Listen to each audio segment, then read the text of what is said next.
You're listening to Femfluence Radio, created for women desiring more influence and affluence and are looking for other women who want the same. I'm your host, Jennifer Kemp, but you can call me Jen. I'm a serial entrepreneur and founder who's built 4 multi-million-dollar companies.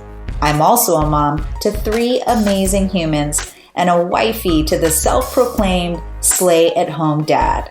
Whoa, that makes me tired just saying out loud. On this show, we'll have the real BS-free conversations that every woman wants to have, but no one's talking about with the honesty we deserve. We'll chat on the intersection of too muchness and not enoughness, what aligned success looks and feels like, and what it takes to dismantle old systems, beliefs, and thinking that get in the way of what we really want. If you're an ambitious woman looking for a collective that will support you as you grow into the next level leader you and everyone else knows, likes, and trusts, then stick around because you're already home and amongst friends. Now, let's go build longer tables together. Today we're talking about the 6th value of Femfluence. Let me review the others for you.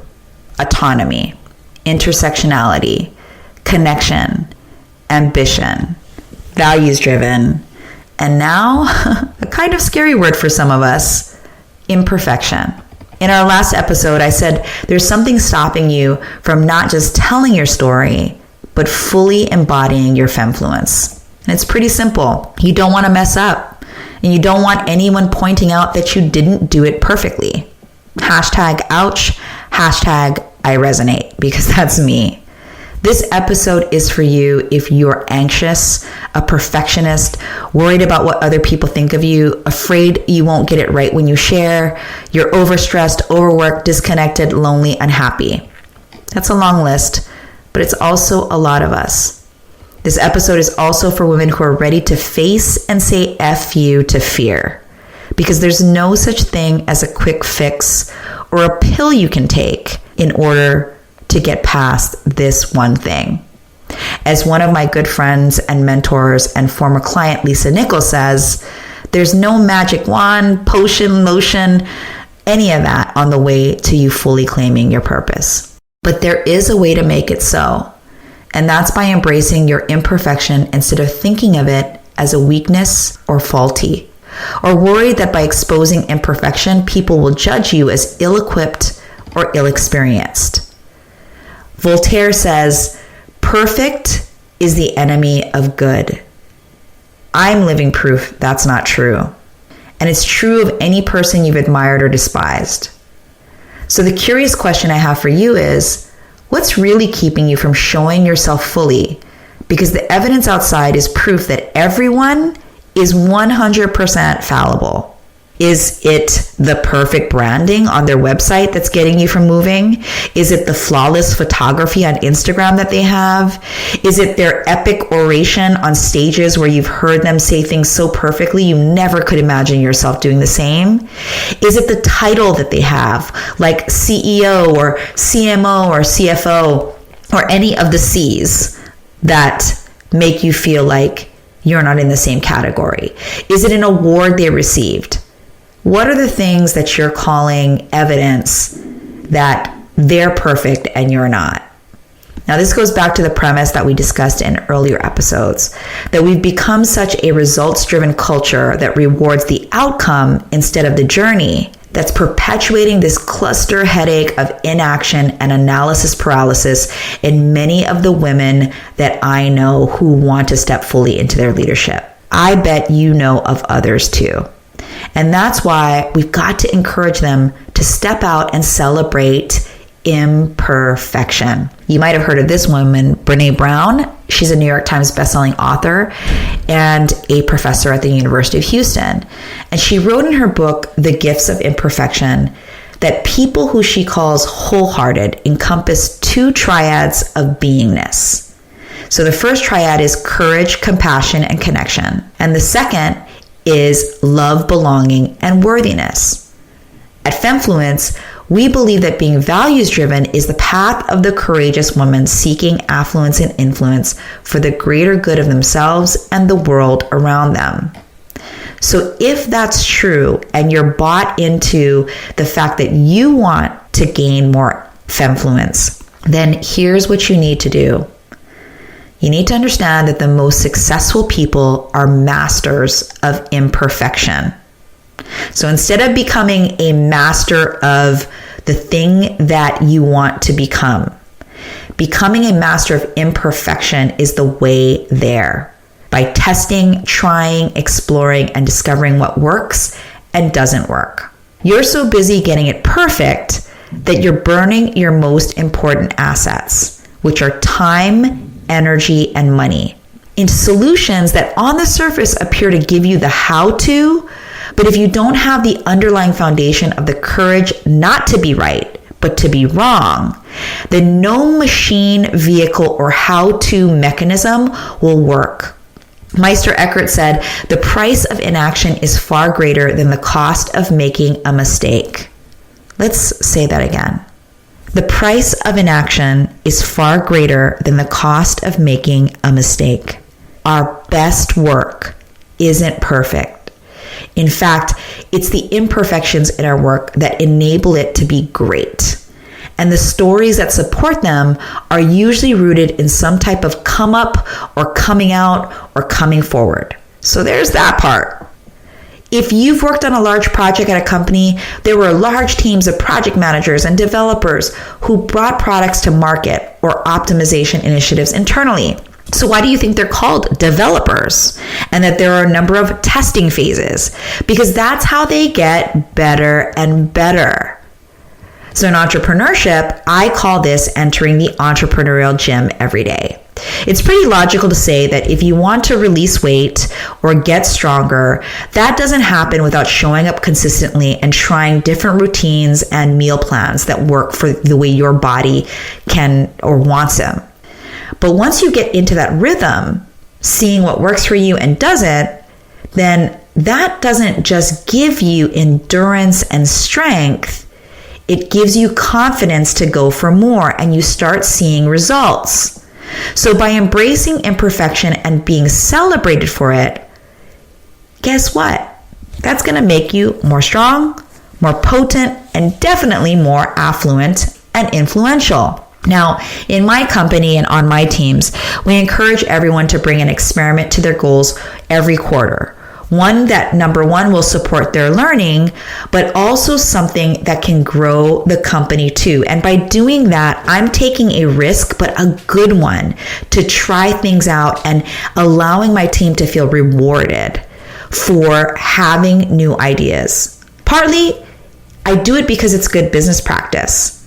And partly, we do it to undo the harm that's been done to us by making us believe that messing up is messing up. When we encourage experimentation, we give grace to imperfection, and then we go for way bigger things. Imperfection is the way of the visionary leader. And if you're listening, you're a visionary leader. So I want you to start embracing imperfection as a value. Here are the main reasons the case for imperfection is an idea worth embracing. Number one, imperfect is way more interesting. Perfection is never as interesting as imperfection. The flaws, the rough edges, the broken rules, and counterintuitive choices are what makes our lives and work unique, effective, approachable, and memorable. The imperfections are what attracts others to us and what makes us stand out. Imperfect is everyone, but not everyone has the courage to show off those blemishes. So get this, anything worth attention is drawn to things that stand out, not to things that fit in. The definition of perfect is something that, quote unquote, has all the required or desirable elements. But what that actually means is it's perfect because it offers what's expected. That's fine, but what's expected is rarely interesting and often boring.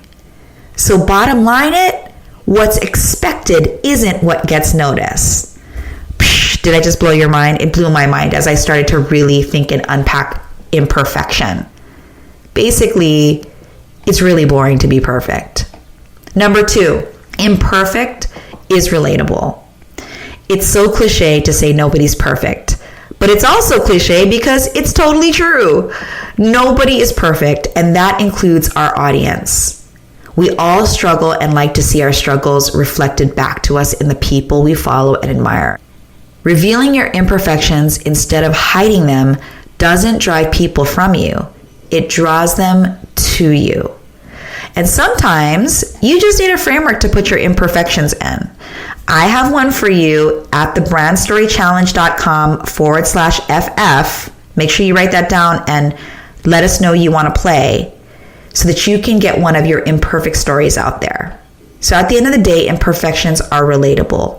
They humanize us and what we create and stand for, and they encourage people to connect with us in ways they'll never connect with things that appear perfect. Number 3, imperfect is expansive. Now, let's say we manage to create something perfect. We really can't, but more on that in a minute. We've lived up to the impossibly high standards we set for ourselves. But now what? Where do we go from here? Perfect doesn't allow for change, improvement, or growth. If we convince ourselves something we've done is perfect, we remove our ability to improve it. Iteration, adaptation, learning, these are enabled by imperfection. And when we become comfortable with putting imperfect things into the world, we create opportunities for ourselves to become better. Our mistakes are valuable. Don't undervalue them by trying to avoid them. Number 4, imperfect is the cure for fear. The easiest way to avoid putting something into the world is to aim for perfection. Ooh. We can't let anybody read our book because it's not perfect. We can't sell our product until it's the best it can be. And there's no point in pitching potential clients until we've perfected our pitch, right? Wrong. Too often our quest for perfection, our quote unquote high standards, our quote unquote commitment to excellence, or whatever nonsense we label it, becomes an excuse to avoid moving forward. If we try and fail, we're a failure. But if we work on perfecting our creation forever, then we just have high standards, right? What a perfect excuse for inaction. So stop it. We can't use perfection as a cover for our own fear. When we're willing to put something imperfect in the world, we force ourselves to realize the only thing holding us back is our fear. And that can be overcome. Imperfect has integrity. That's number 5. Ooh, this is really interesting, right? One of the things we say at Femfluence is we're not just helping people lead, we're helping them lead themselves. And if you want to effectively lead others, you have to be committed to leading yourself first. And the person you have to keep your word with is you. That's the highest form of integrity. And because perfection is a fallacy, it's a lie that you're telling yourself and others, we are not buying it. Or even if people are, it doesn't last long and it doesn't feel good. We get burned out and bored when we seek perfection. So choose imperfection, not perfection. Chase authenticity, not approval. Because imperfection creates momentum. Momentum means a series of moments where velocity occurs. And so it's in those moments, those imperfect moments, that the message gets seen and heard by the people you're looking to influence. Life is really subjective. People will have opinions if what you do resonates with them or not. That's the only fixed thing in the equation, that not all people will agree with you. That's the only fixed thing. That would make the world perfect. And since that's not the case, what makes you believe that you need to be too? Whew, I don't know about you, but that's a relief. Because for me, there's been a long list of things I was worried about telling people when I first started my business. In fact, even when I was in the corporate world or even growing up. Things like how my first business failed epically, costing me not just all of my money, but my marriage, my mental health, and my momentum. I've also shared my struggle in female relationships. Why would I start Femfluence when I had lost confidence in being able to make and keep friendships in my past?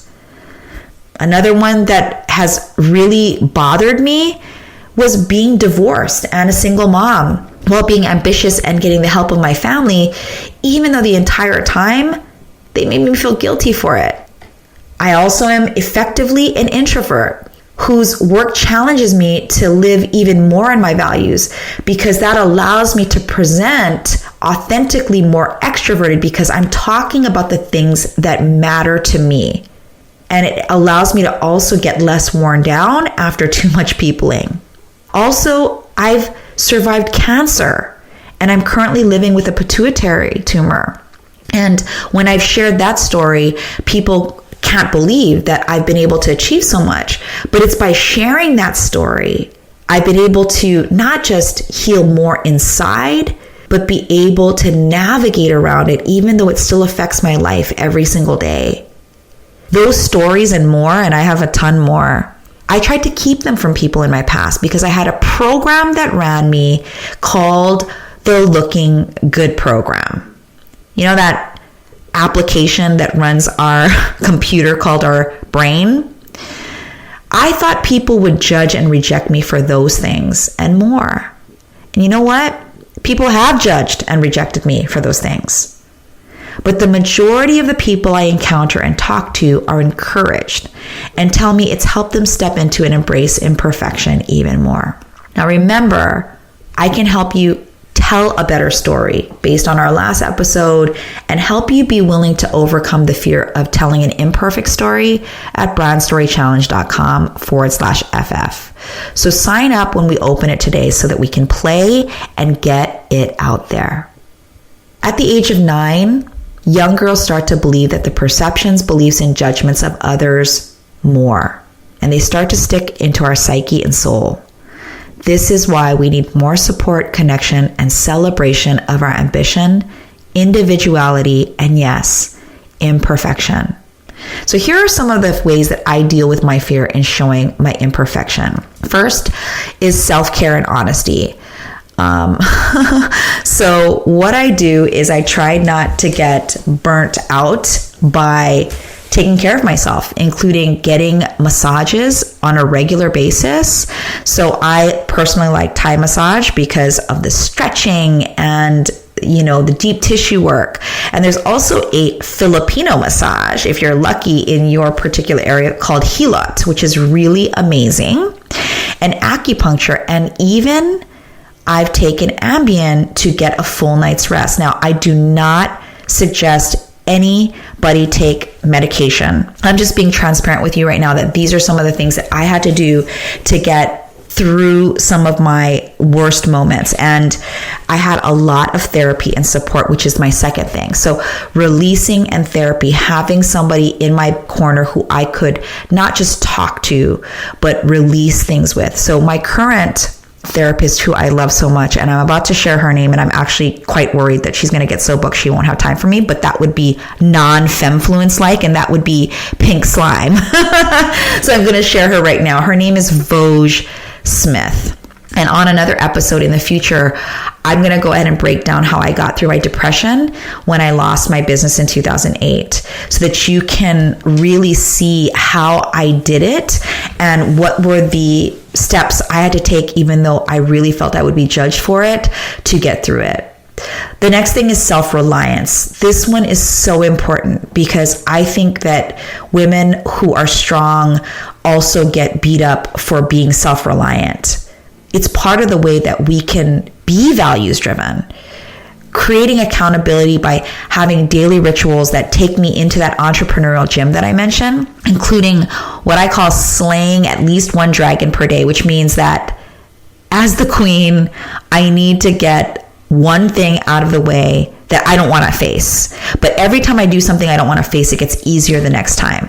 So some people call that eating your frog. Some people call that, slaying your dragon. For me, it's slaying the dragon.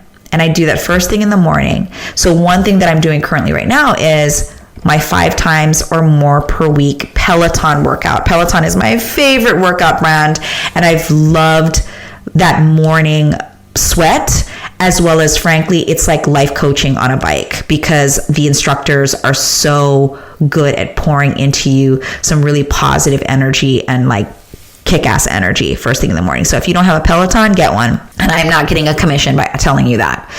And then finally, how I deal with my fear of showing my imperfection is my femfluence. These 6 values that I've gone over with you the last 6 episodes, I am living them every single day as best as I can by re-looking at those 6 values and asking myself and becoming more aware of how I'm living through them in my everyday life. So in this episode's worksheet, which I give it every episode, go ahead and play with these questions that I have for you. Number 1, what are 5 things you'd do right now if you didn't fear them? Number 2, what's the gift you'll receive on the other side if you face that fear? Ooh, that's a good one.